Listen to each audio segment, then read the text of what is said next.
Nagbabaliliter nila. Ayan mga idol, shout out sa inyo. Nanguha kami ng kalapi, guys. Tingnan nyo mga idol, oh. Sa mga nakakakilala rito, oh. Grabe po, oh. Bigat. Nakakakilala, naubos na naman ng... Matamis po ito, matamis. Oh, haba niya, mabigat. Siguro mga 7 kilos din o 10 kilos. Haba niya, no? Yan po yung umakyat. Utol ko. Shout out sa inyo. Guys. Hiling po niya, palike na lang daw po. Tsaka comment sa mga nakatikim na nito. Tinan mo. Dami yan guys. Sigurado. Galing po yan doon. Mga siguro 50 meters guys. Ang taas. Yan po yung puno na yan yung nagbibigay ng nagano ng yantok.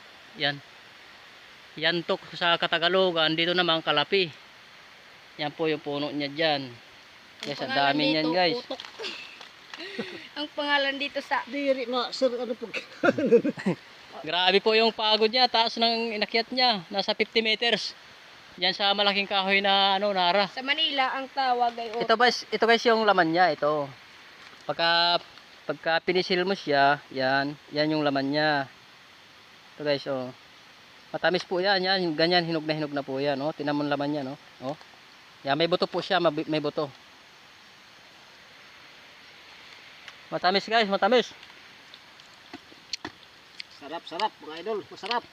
Yung kanina, may nakuha kami kanina, medyo maasim. Mas dilaw yun, mas kulay dilaw. Ito, iba yung kulay niya. Pero lahat po siya, hinog na siya. Nasusobrahan na nga, oh. Matamis po siya guys. Shout out sa mga nakatakim na nito, sa mga kumakain. 24 years po ako bago nakatikim uli. Galing kami ng Bataan. 2 weeks pa lang po ako rito sa Eastern Samar. Iniyaya ko yung kapatid ko na pumasyal sa lupa namin. Nandito po kami sa lupa namin.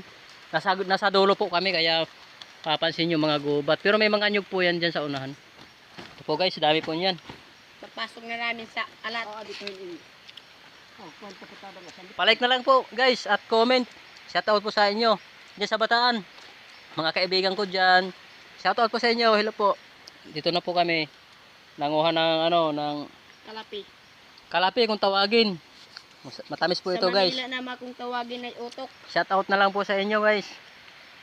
Palike na lang po at comment. Thank you po. Salamat sa panonood.